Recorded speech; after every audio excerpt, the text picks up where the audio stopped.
Yo, yo, yo, welcome to Living for a Living, episode number 59. Living for a living, baby. How you doing? Got a live going right now on TikTok, which I've been experimenting with lately. If you don't know, I'm slowly becoming TikTok famous. Not really, maybe here in Finland.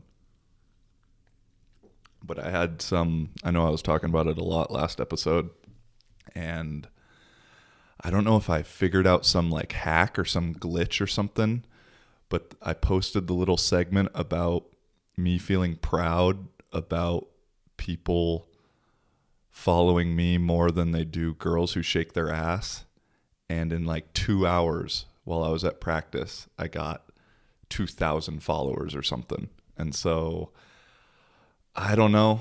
I think this TikTok thing right now is something to mess with and see if we can grow it with. Been doing lives at night, and there's like a group of 4 or 5 people in there that show up every night, and we're kind of creating this little group, and it's a fun little hangout. I do it while I'm making dinner, and yeah, it's kind of fun. So that's what we're going to do. At some point I'll stop and answer some questions if any get asked. Maybe nobody will ask them in the live, and so if not, fuck it. I'm on my 3rd coffee of the day right now. Yeah. So what happened? What's going on? Oh, as you may see, this is my first episode in the new apartment. I had to figure out where I was going to film from because I got a couch behind me and I got this little table here. The lighting, I don't fucking know. So it feels good to kind of sit up again, and I can be on my computer and check things out if I need to. But this new apartment is way too nice for me. Like, I am super stoked on it. I was shocked. I saw the pictures of it before I moved in, and the pictures didn't do it justice. And like a girl was living here before me, so we're subletting it from this girl. And because of that, it's like furnished. Like, I have a little plant right here, hanging plant. I have a plant in my room, which I really wanted to get a plant. I still might buy another one, but it's kind of nice. I'm having to test out the whole watering thing before I buy one. Yeah, it just has like all these little touches that a girl would do that a guy wouldn't do. And so it's been fucking nice.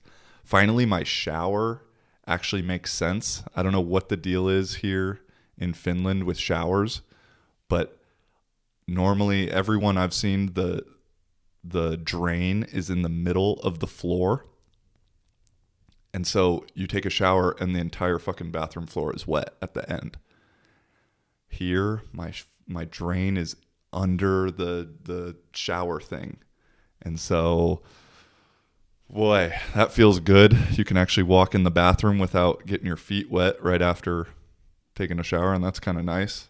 It's the little things, it's the little things in life. I have a dishwasher now, which is huge.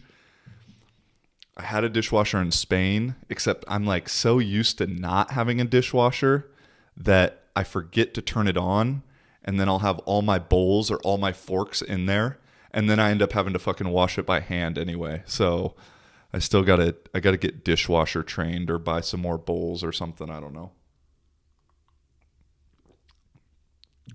But yeah, the new apartment is sick. I have a little balcony that's enclosed with a beanbag chair.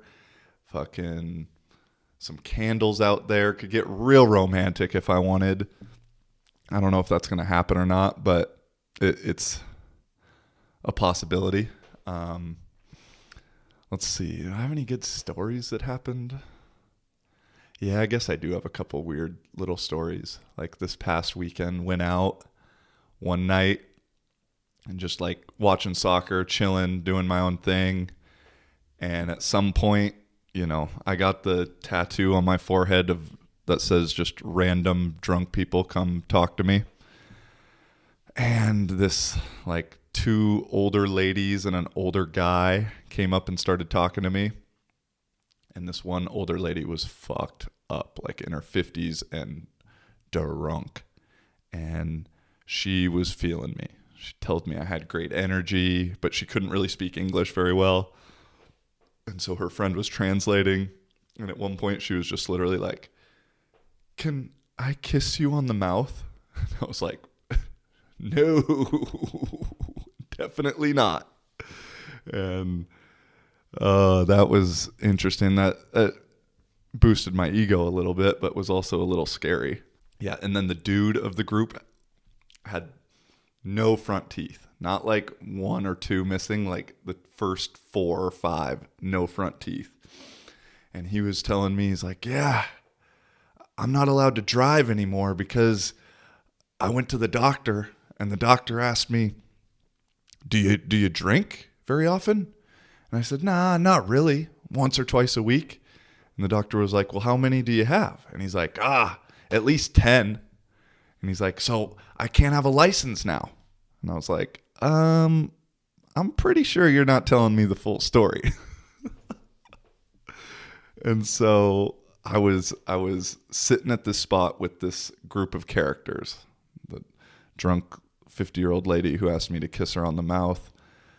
The guy with no teeth who's not allowed to drive. It's a great bar, by the way, as you may notice. And the middle friend was like the most normal of the two. And I was kind of plotting my escape. And so I'm like getting ready to move, but I didn't want to move because I was in my spot that I like to watch the games on, right by the projector. So anyway, I make some noise, and as this girl's walking by, and I wasn't talking to her, but I just made, and like she stopped immediately and like thought I was talking to her, and she was cute, and so I like was like, "Hey, what's up? Huh?" And like she was interested, like, and I was like, "What the hell? What's going on?"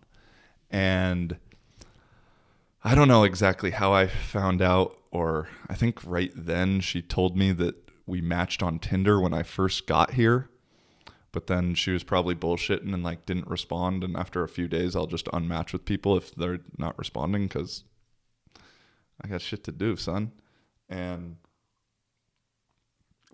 I was like, "Oh, sorry, like I'm not even trying to be cool or anything, but I don't remember you." And once she showed me what her Tinder profile pictures looked like, I did remember, but I just couldn't put the name to the face at the moment. She's like, "Well, do you want to come sit with me and my friends?" And I'm like, "Yeah, sure. Perfect time to escape this this situation." So go and chill with her and her friends, and it was pretty fucking awkward. And her one friend is like this girl that was on a date while I saw her on a date while she was there, but then I'm getting like the juicy information because that guy leaves, and now she's like sad that she wants to get back with her ex. And so we're like, I'm hearing the conflicting story of the new date and the old ex. And then all of a sudden, like, she gets a call and like, "Okay, I got to go." And I was like, "Well, where's she going?" And this girl I just met's like, "Oh, she's going over to some other guy's house." I was like, "God damn." Like, that, okay. I don't think you can really get too mad at the ex or this new guy if you're just picking up and going to a thirds. So that was just, hearing that kind of stuff just makes me think in my head like, these hoes ain't loyal. And so I don't know if I'll ever get married, that's for sure.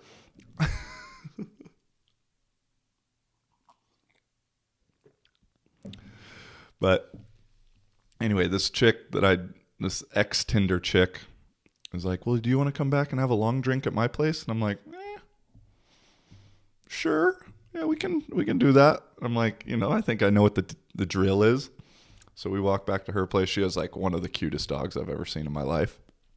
And I don't know, I guess I was a little drunk. I was being kind of funny. And I don't know if she was weird.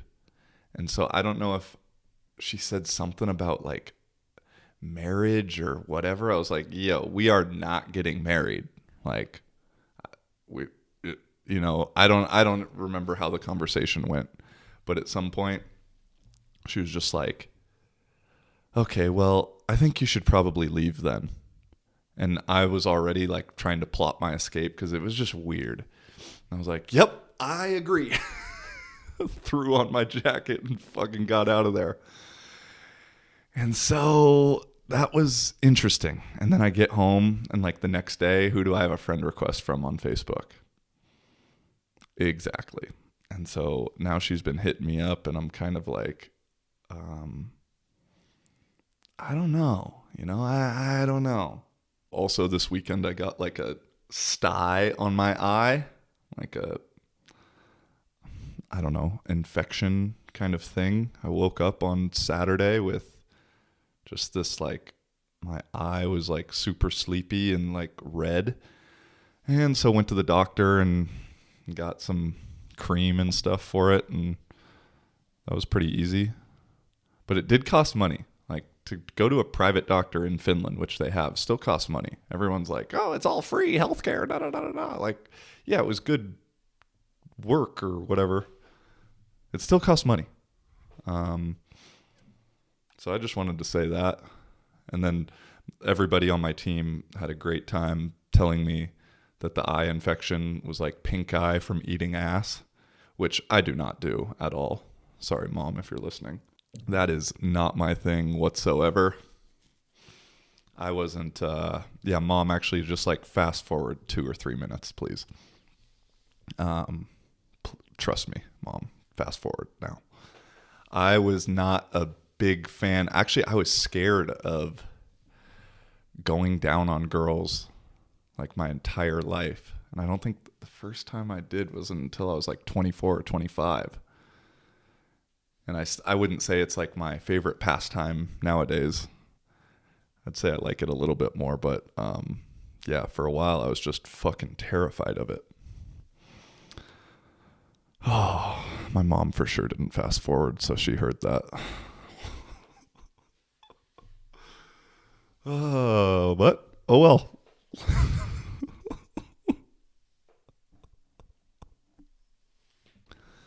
The spring, I was complaining about the weather last episode, and it's been fucking cold and snowy for a month straight, and now it's hot. It's like 2 degrees outside.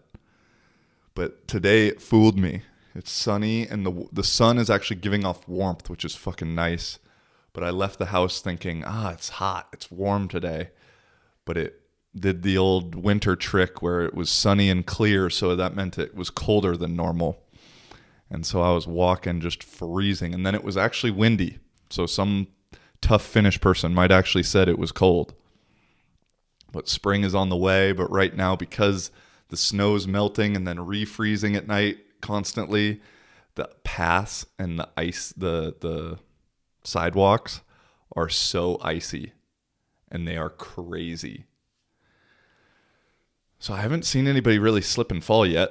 I'm wearing my boots. My boots are money. But if you're wearing tennis shoes out there, good luck to you. I was listening to Bill Burr's podcast this morning.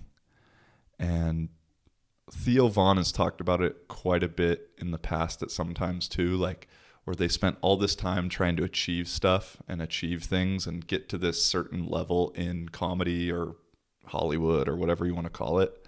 And then they finally get there and it doesn't solve any of the problems that they thought it would.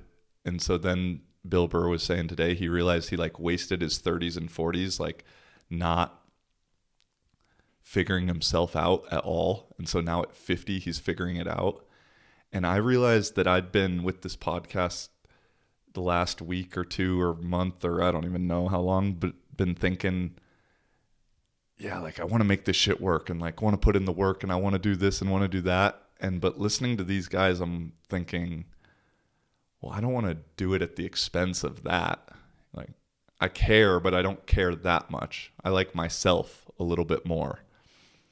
And right before I got on here, I saw some video on TikTok that was talking about, I want you to sit down and make a list of the crappiest things that have ever happened to you. I want you to make a list of the things that you hate the most, the people you hate the most, the people who have hurt you the most. I want you to think of the circumstances that were the most painful. whether they make you angry or whether they make you sad, whatever brings that out, or insecurity, anxiety. I want you to make a list of the top 10 most negative experiences of your life. And by the way, if in this moment you're like, yeah, I can make that list, then it means you haven't learned the lessons. And that shit hit me, man, because as he was saying those things, I was trying to really rack my brain and be like, well, I can't think of anything. I don't, there's a couple little names popped up, but I was like, I don't hate them. I don't look too negatively at that situation anymore. And then he said the thing about like the end line, and I was like, damn, I've forgiven. Forgiveness is such a important thing. Damn, I got something in my other eye now.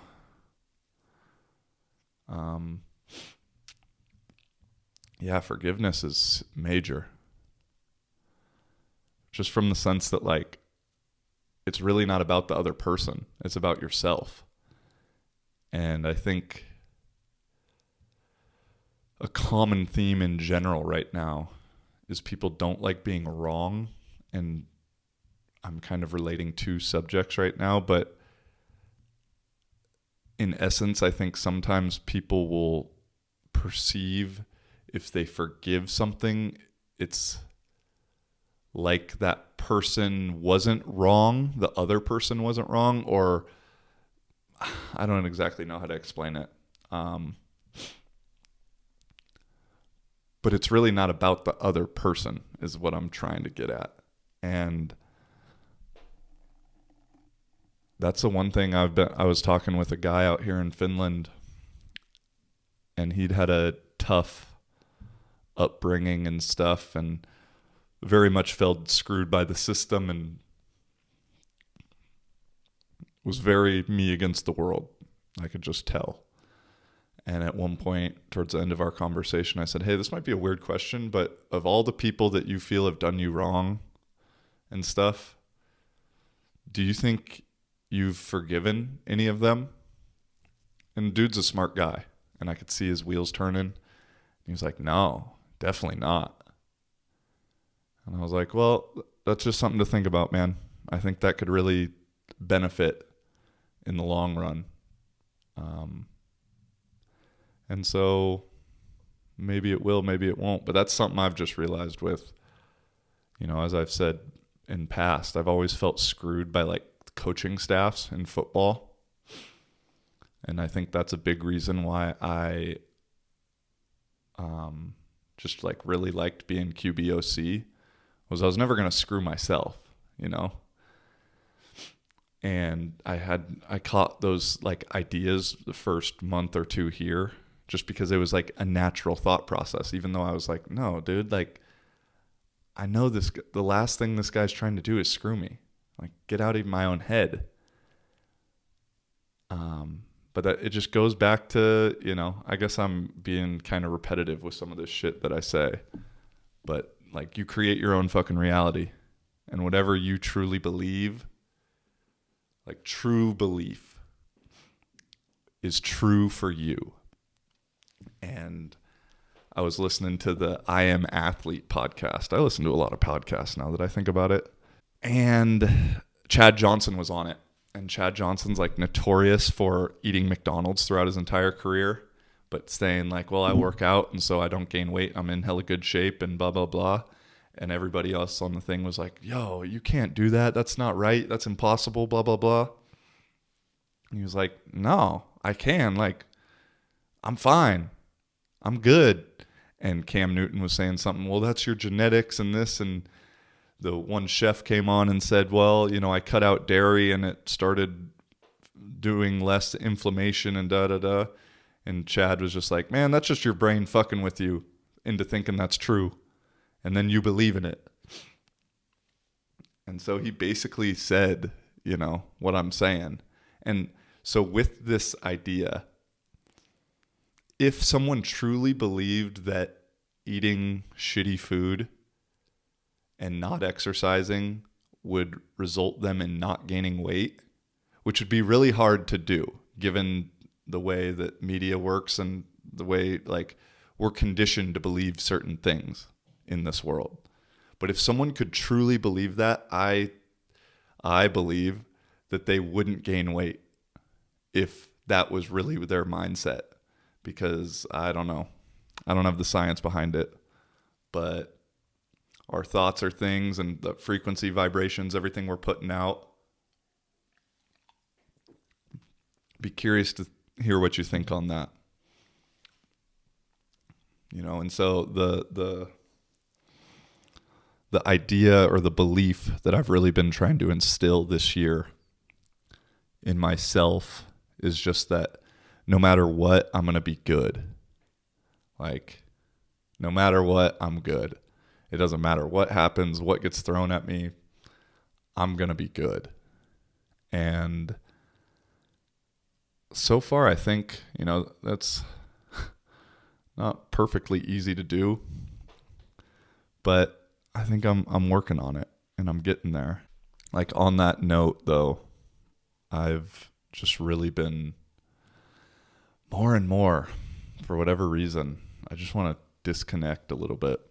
And I know that's ironic as I'm talking into a mic, into a camera that I'm going to post on YouTube, while also doing a live on fucking TikTok right now.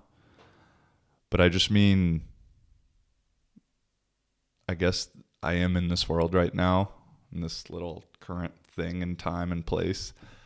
But boy, getting into like a farm in Portugal and surfing or being by the beach or something, just more and more sounds better. Sounds good. So I don't know. It's like I don't have shit to really prove, I don't think. Like, especially going back to the Theo Von and Bill Burr stuff. You know, these guys felt some need to prove something. And that's what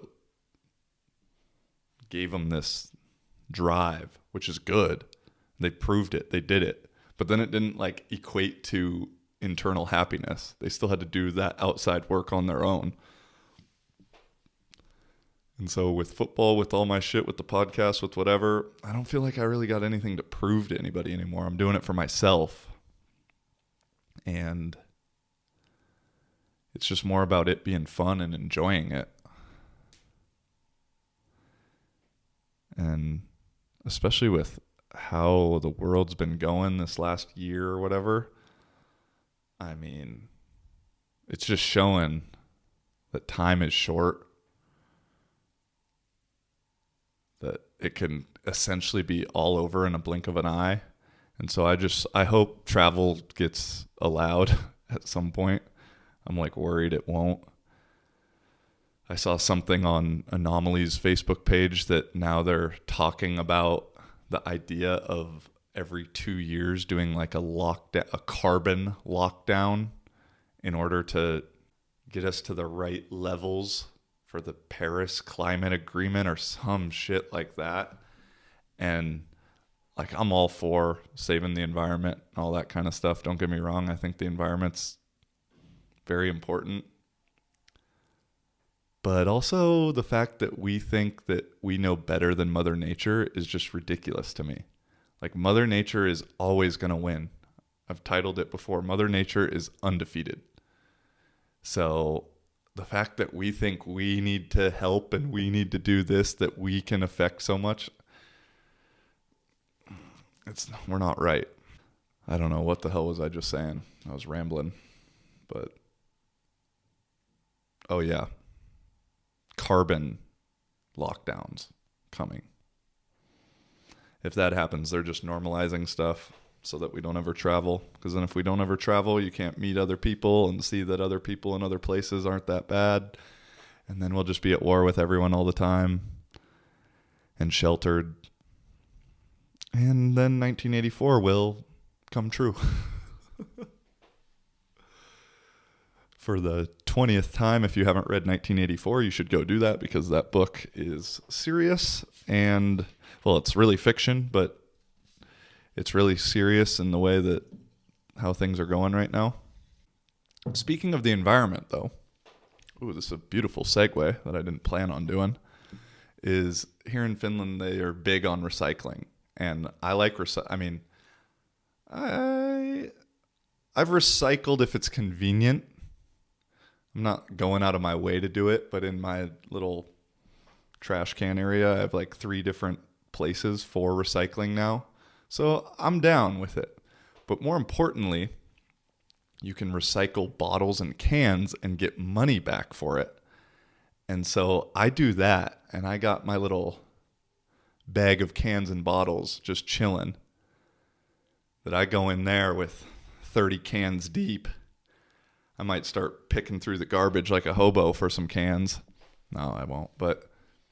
And then you get this little slip, and then you can buy something with it. And I saw this old guy at the alcohol store like last week.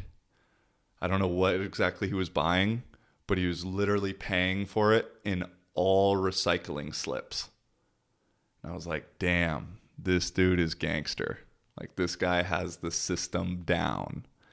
He is using the bottles that he always already drank to be the purchasing power for the next time he drinks. Although he's probably not, it's not too efficient of a system, actually. But even though those like $2 I'll make, $3 that I make, I feel pretty good about. So yeah, in my TikTok chat right now, there's like 4 people that are always in here. And I don't know, you guys, I might start going to Twitch at some point and streaming there and doing this thing, because I've realized I never understood the whole point of people watching other people play video games. It just never fucking made any sense to me. But now, after being on TikTok, and there's a lot of like clipped up gamer videos or whatever they're called, I get it now, because you're not really watching for the gameplay. I mean, it helps, but you're watching for the person. And so there's this one dude, I don't even play Call of Duty anymore. I used to be sick at Call of Duty like 10 years ago. Not as good as I was at 2K though. But this one guy has an account on TikTok where all he does is kill people with vehicles, and he laughs, and like people get super mad at him, and he does it and just laughs. And I could watch this guy's videos all day. I don't know anything about the game, and I just look forward to his videos. And so I get it now that the streaming thing, you know, we had Rob Tremonti on, I don't know, 5-6 episodes ago, and he's doing the streaming thing, and it's more about the person. It's not so much about the content or the gameplay. And the gameplay helps, but it's that personality. And then as I'm getting my little group here in the TikTok, it creates this little community. And so everyone kind of communicates with each other. And especially in these lockdown times where we're all fucking losers staying in our house, it gives us some new friends, which is kind of nice. You weird motherfuckers, you. But hey, I'm right there with you. So my phone's right here, so that's what I'm looking at that for. Yeah, this one guy I'm talking to, Pooh, I don't know what this guy's real name is. He literally just has a profile picture of Winnie the Pooh. He seems like a cool motherfucker, though. So I don't even want to know his real name. There's another guy in here named What's Up. His real name is Jonas. I call him What's Up because it sounds way cooler. What else we got going on today? I didn't really have too much. You guys got any ideas for anything for me to talk about on this week's podcast? The thing with moving into a new apartment, though, is I know I'm like getting older, because the stuff that I'm missing that pisses me off is so random and obscure. Like, I don't have a kitchen towel right now, and I don't have a pan for the oven to cook my wings on. And what else don't I have? Oh, I don't have dish soap, although I kind of don't need the dish soap since I have the dishwasher, but you still got to wash pans and shit in the sink.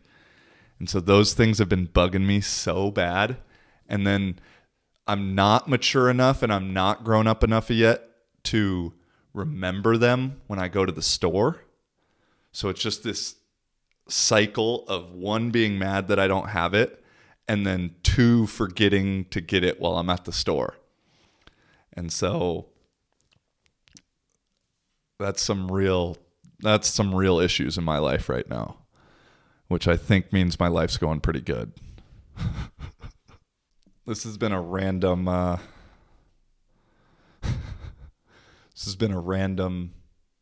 observation that I've had, and I think I knew it. I have known it, but I guess it was confirmed like a week or two ago. But for those girls that wear like the choker necklaces, if they do, that's like a guaranteed fact that she's a freak. Like I haven't done too much market research on this yet, but in my small sample size, it's almost 100% confirmed. And like I said, a couple weeks ago, it was confirmed. If they got the bracelet also, watch out.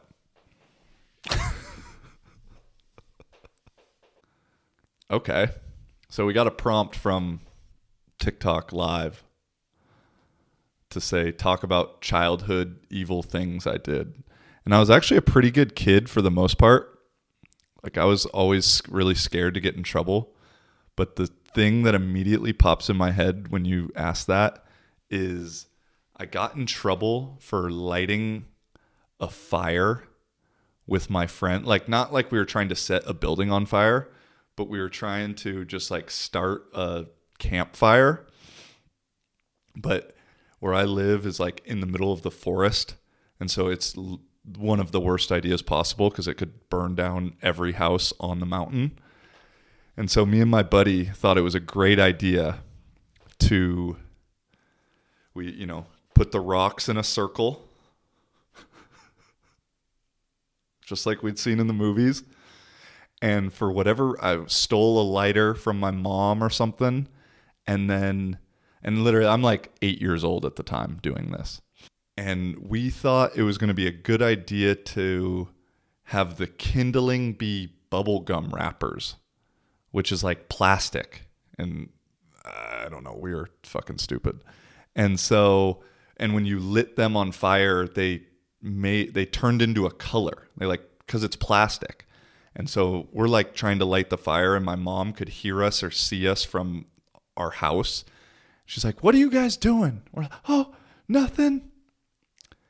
And I got grounded for a month for that. I mean, I understand it was really stupid to do. But my mom was I guess I only got my ass beat. I mean, not like physically hit in the face, but spanked really fucking hard, like 3 or 4 times. But I was one of those kids that I thought I was pretty smart. I mean, I still think I'm pretty smart, where I learned my lesson. Whatever I got my ass beat for, I just stopped doing that. I didn't want to do that anymore. But my punishment for the fire starting was I got to choose between a month of no TV or a month of no video games. And I can't remember what I chose. I think I chose no TV. Yeah. I chose no TV because I was a hustler. I used to watch TV in bed with my dad at night. Like, we'd watch Discovery Channel or the Mariners game because he was old as hell and went to bed early. And so I knew I would still be allowed to do that. And so I could still get some TV time in. But I could also play video games at the house. And it was like, I knew there would always be a TV on in the house. And so I could kind of like sneak watch that way. Or if I could go over to a friend's house and watch TV or something like that. And so, yeah, that's what I chose. Oop. Let's see. But yeah, I on the note of getting my ass kicked or spanked, like I said, if whatever I did to deserve that, I just stopped doing afterwards. That wasn't going to happen. Weren't going to do that again. I think I threw a fit in Target one time because my mom wouldn't get me a Power Rangers movie. And she left the cart in the store and took me out to the car, pulled down my pants, and beat my ass. And after that, she'd count to 3, and I would shut the fuck up before the time she got to 3. My mom and dad did a very good job, I would say. So, other random question from the TikTok live was the craziest trip. And I was telling them I haven't done a lot of psychedelics, or at least not a lot in quantity, like at a specific time. I've never like tripped my balls off or whatever. And it's ironic. Bill Burr was talking about he did mushrooms this past weekend for the first time ever. And he was like, man, I really wanted to trip my balls off. And my friend told me to take 4. So naturally I thought I should take 6. But I only took 4 and it wasn't that cool. But I ended up just kind of getting depressed afterwards. And he's like, I didn't get the whole like connected with the whole universe ideas and this and that. And then at the end he was like, well, maybe for people that like themselves, it's a better trip. It's a better thing. And I realized, because it made me think about this trip where my first actual trip was in the true hippie description of it. It was very life-changing. And I was in Venice Beach, California. This was like 2 years ago. Yeah, almost like 2 years ago exactly. March probably 18th or 19th or something like that, 2019. And one of my good friends, Colin, who I played with in Portugal, I'd talked to him a lot about psychedelics as he was a little bit more experienced than I was, and I'd never done them up to this point. I'd been very curious about them, but I just always was a little bit scared too, because there was this crazy guy in our town named Crazy Kenny who like would do the billboard, like the sign dancing thing. And everyone knows in Issaquah, you know who Crazy Kenny is. And he'd listen to Walkman and just scream the lyrics. And he was like a little crazy. And the rumor was that he took either like bad LSD or bad ecstasy or something. And so I never wanted to do any other drugs besides smoke weed when I was younger, because I was like conditioned to believe that could happen to me. And I didn't want to be like him. So I didn't do anything like that until, and again, Colin and I started talking about it, and he was like, dude, I think you'd really like it, but also don't force it. Don't rush it. It'll come when it needs to come. And so we're at the Venice Beach Drum Circle, and it's a truly awesome place. Like being on the sand is awesome, because once you get on the sand on a beach and your shoes are off, it's like this weird thing where everyone's the same. And at this drum circle, there's people of all walks of life. Black, white, Asian, Mexican, rich, poor, homeless, everything and anything in between. Boys, girls, and everything in between. And so like we're just vibing out, and I was like taking video, taking pictures. I kind of had this idea to make some kind of content out of it for Colin, which I ended up making a little like music montage for one of his songs, which you can find on my YouTube if you want, called Up Above by Colin Charles. And so I'm filming from across the drum circle, taking pictures of him and JB, our other friend. So I'm looking across the drum circle, and I can see him looking for me, and he waves me over. And I have a picture of this, and it's on my Instagram, of him like waving me over with his hand like this. And so I come over, I come to him, and he's like, here, open up your hand. I'm like, all right, what's up? And he puts just a little piece of paper in there. And I'm like, what's this? And he's like, bro, you know what this is. You're ready. It's time. And I was like, oh shit, let's go. And so I don't know what to do, take it, let it sit in your mouth for a while, and then drink some water or whatever. And I don't know, it wasn't much. I don't even think it was a full tab. It was only like half. And then I think he ended up giving me a quarter later at some point, maybe an hour or so later. And so I don't know what to expect. I don't know anything. Finished dancing, vibing in the drum circle. It's cool. At one point, this random girl kind of like joins our group. And I just assumed that it was a friend of someone that we were with, because she just like felt like a friend, like she was part of the group. And so we're all kind of dancing, chilling, vibing. And at a certain point at sunset, the cops come onto the beach and like shut the drum circle down. And I was like, well, damn, like I haven't even felt anything yet. And Colin was like, nah, dude, just chill. At a certain point, like the cops will go away and then the drum circle starts back up again. I was like, all right, word. For whatever reason, pretty much like everyone left. And it was during this time, like, as I said, the sun was kind of setting, and I looked at the time, it was like one of the most beautiful sunsets I'd ever seen. And after looking at pictures the next day, I realized that I was tripping at this point, because it was a pretty gray sunset on the pictures, but in my mind, it was pretty fucking beautiful.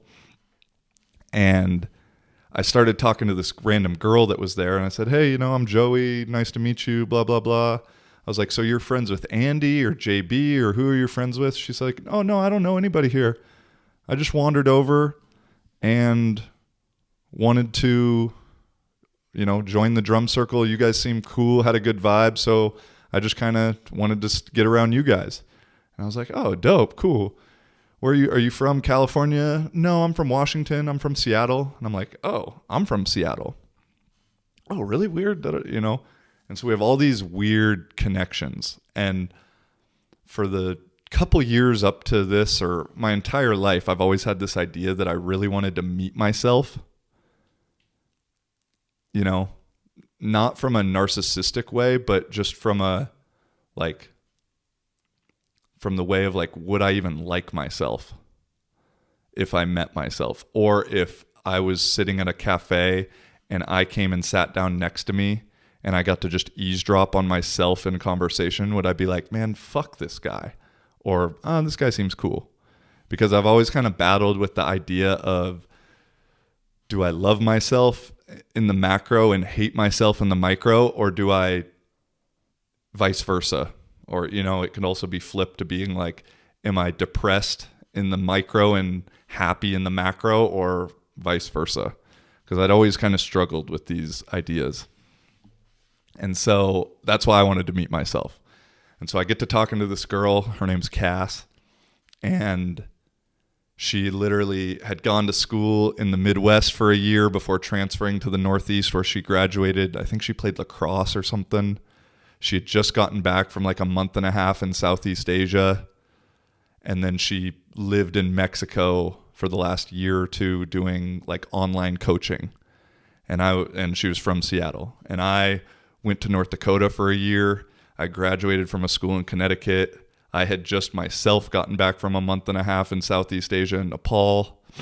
And I had been living abroad for the year, 2 years, 3 years before, playing and coaching football. So I was like, whoa, like I literally am meeting myself right now. And her vocabulary, the way she spoke, it was like I was talking to myself. And so I was like, damn. And it all was good. I was like, I really like her. Like, she seems really cool. And so, that was like the start to the trip of having this realization of like, yo, I do love myself. And like, I do think I would want to be around myself. And I just kept tripping out, literally and figuratively, thinking like, man, it's crazy that she just wandered over here. The timing of all of this, like, this is wild. And, so eventually she left though. And I was like super sad about it, because I was like, damn, I want to hang out with her more. But then it was like all of these ideas came to mind, was like, no, that was her purpose. It was like, she was to show you, she was this thing you've been fucking asking for like 2 years. You got the answer. You don't You don't need that, you know? But I was like super selfish. I was like, damn, I was talking to myself. Like, I have all these questions I want to ask myself. Like, please come back. And then, you know, I'm like also realizing that, fuck, like, it was my vibrations or frequency. Like, I attracted this into my life at the right timing and all of that stuff. And so anyway, she doesn't come back though. And I got kind of sad about that at one point.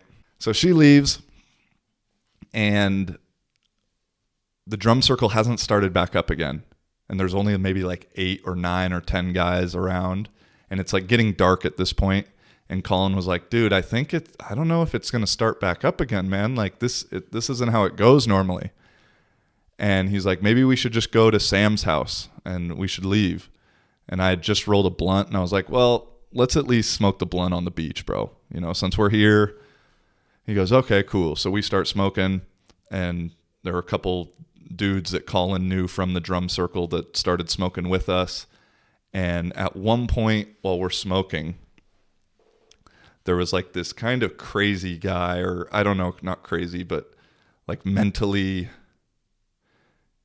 like he couldn't really speak very well. I don't know if he was autistic. I don't know what exactly he was on the mental spectrum or whatever. But everyone knew who he was, like Lawrence or Larry or something. And he literally had just had a normal, like a real simple drum, and he'd play it. And I guess he like writes his own music in like his own language. That's why I was thinking maybe like on the autistic spectrum. And so he starts playing just by himself. I mean, and he's in our circle too. And then the couple guys we're with was like, all right, Larry, you want to play a little bit? Okay, we can play. And so he starts playing, like everyone starts playing again. And again, it's maybe 8, 9 people. I don't have a drum. I'm just on vibe patrol. And it starts back up, man. And the weird thing about drum circles, if you've never been to one, you know, it's completely improv. And so at certain times in the beginning, it sounds like shit until everybody gets on the same beat and everybody figures everybody else out. And then once everybody figures everything out, it can get like fucking magical, because it's the ultimate thing of the parts being greater than the sum, or the sum being greater than the parts. I think that's how you say it. And so at some point, I mean, it gets rocking. And, you know, I still like, I'm not having any visuals or anything like that, but if I close my eyes, I could just see something. I can't even describe what it was, but some kind of like sort of colors, sort of a figure. I don't even know how to describe it. But just like my thoughts were incredibly like clear, and just I was very like connected to my mind at the time. And so I'm closing my eyes, and I'm thinking to myself like, or as I close my eyes, like I'm starting to rock back and forth, like to rock out to the music. And at a certain point, my thoughts are all crazy, all over the map. But as soon as I would start to really think clearly, it felt like the drum circle was starting to hit. And so I was like, damn, I kind of control this shit. And so I kind of would test it out, and I'd start thinking all crazy, and maybe the drums would get off beat. And then I'd be like, no, come on guys, let's get this shit together. And like really rocking out. And sure enough, they'd start hitting it. And so this idea that I'm getting at the time, I'm like, yo, I'm really in control of everything. Like, I brought that girl here with my thoughts. I can control this drum circle. And it's all up to me, and it's all up to my mind. And as this is happening, the next kind of thought is, as I was closing my eyes and rocking out, it literally felt like everybody had moved around me in a circle, and I was in the middle of the circle. And so not only was I like the conductor, but I was the audience because it felt like they were playing for me. And it feels like everybody's moved around me while I'm in the circle. And to the point where I thought to myself, like, maybe Colin told everybody that this was like my first trip. And so they want to make it a really good experience for me. So they're doing this for me. And it literally felt like I was in the middle of this like column of drums. Like it was sky high of people playing around me. I mean, it was serious. And finally I open my eyes and I look and I'm just exactly where I was when my eyes closed. Nobody had moved. I was not in the middle of the circle or anything like that. And I would close my eyes again and start thinking. And I was thinking to myself, man, like, yo, I'm the fucking star. I'm the center of the show. Like, this shit is all about me. This is for me. I'm controlling everything. And I'm also the star. Because again, now dating back the last year or two or so before that, with the content I was creating and some of that stuff I was doing, I was really always focused on trying to help somebody else out and make somebody else the star, whether it be Colin with his music. I trained with this guy in Seattle named Tim Manson who, I wanted to like film kind of a documentary kind of thing or do some kind of content for him and working out, but he never really wanted to do it exactly, like how I had envisioned. And, basically I was just working out at this like NFL combine facility thinking like, oh, okay, this guy's going to be the next star in the NFL or this guy or so-and-so. And ultimately it would piss me off when people wouldn't do what I thought they should do for themselves. And I realized like, dude, stop fucking worrying and thinking about everybody else because you've placed everybody else up on this pedestal that they're the star. It's like, no, bro, you're the fucking star. It's on you. This shit's about you. It's not about anybody else. And so that was like a big realization because I had put off like editing the Nepal vlogs and all those kind of things up until this point to do other people's things. And now after I've put the Nepal vlog stuff out, those blew up way fucking more than anything other people have done that I thought were the stars. And so those like three realizations. Well, I guess there's one more. This is a long fucking story. And so at this point now, I'm like literally crying because I have like, it's like I've figured some shit out. I love myself. I'm the star. I control this shit if I really want to, etc. And then I just start looking around at this circle and it's maybe 8 to 10 people. There's Colin, JB, who's the guys we know. This one little Asian dude who's a musician, Asha, who's cool as fuck. This guy, Lou, the Larry, the like autistic guy who he started all of this, There was this Mexican homeless dude next to me. There was some other, like a couple other homeless guys around us. It was a crew of misfits, and I'm included in that.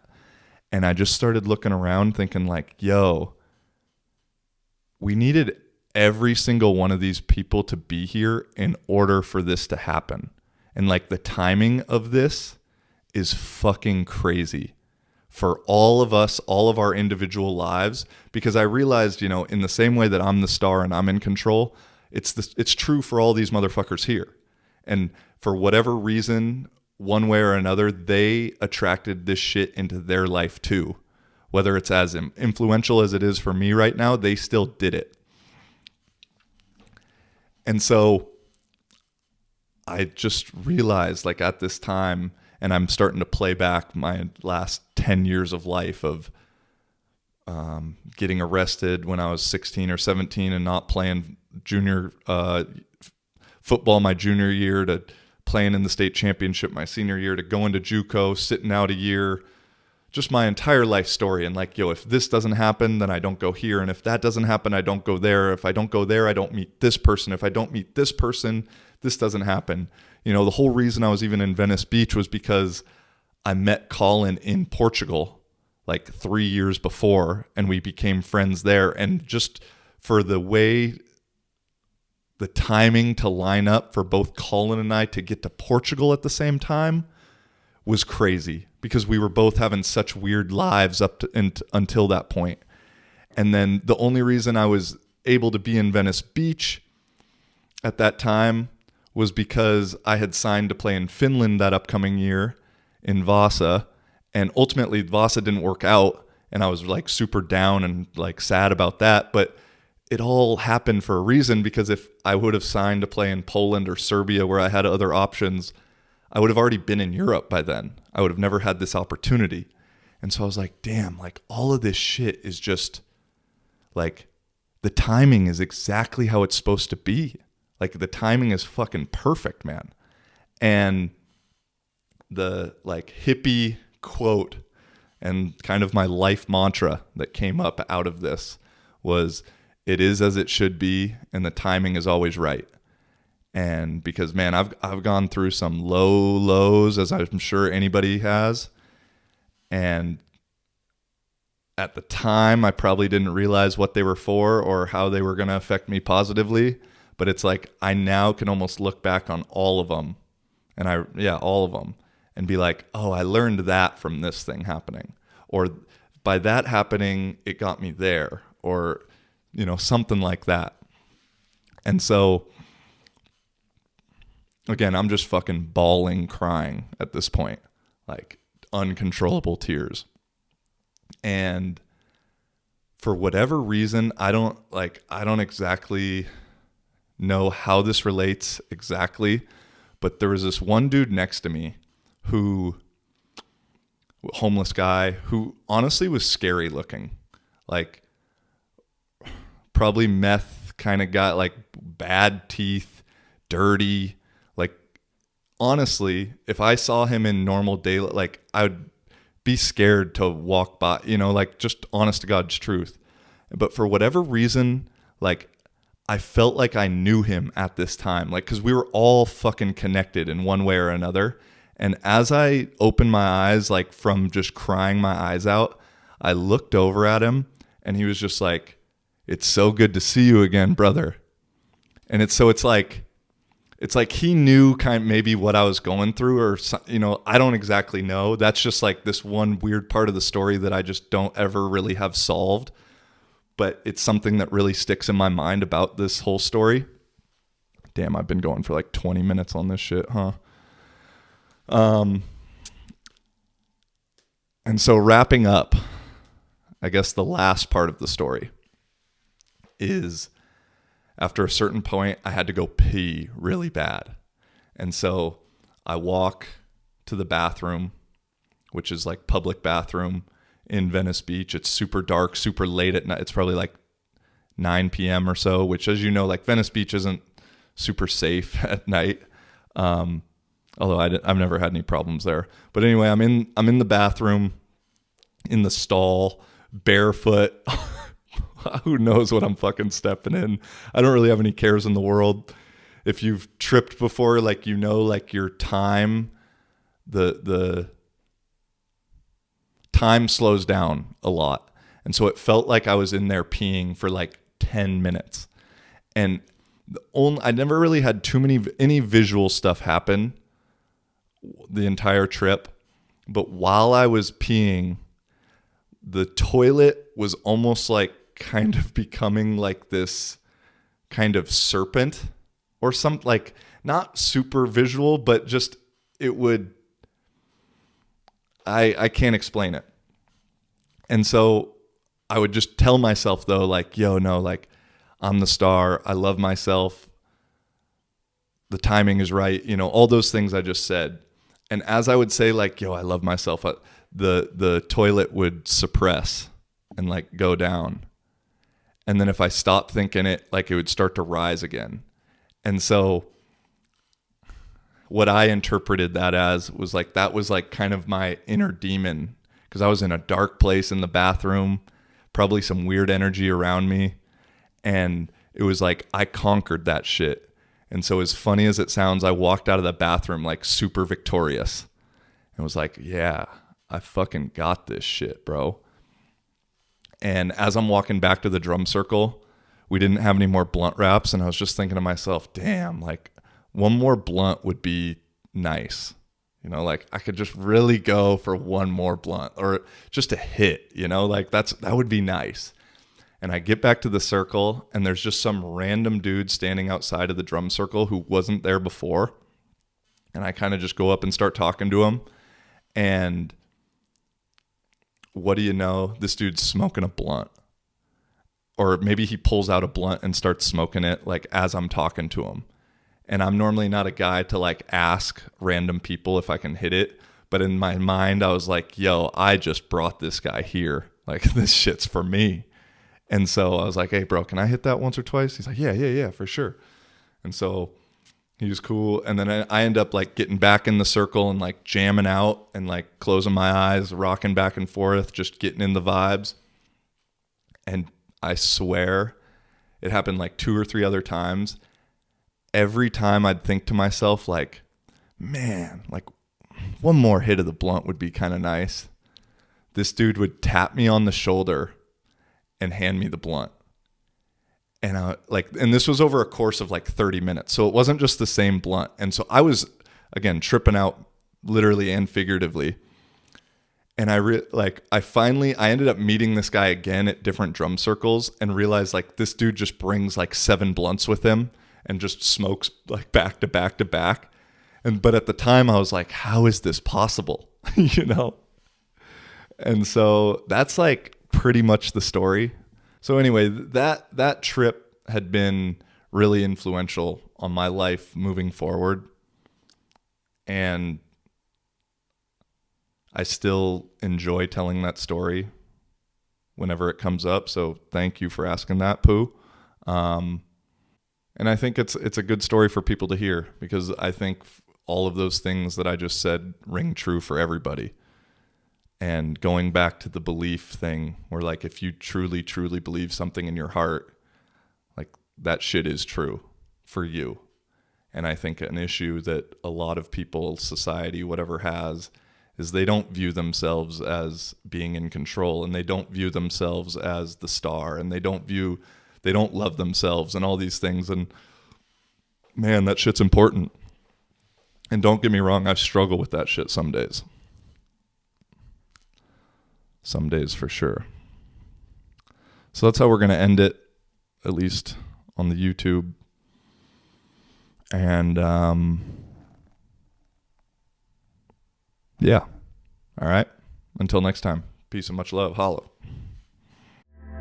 Living for a living, baby. How you doing?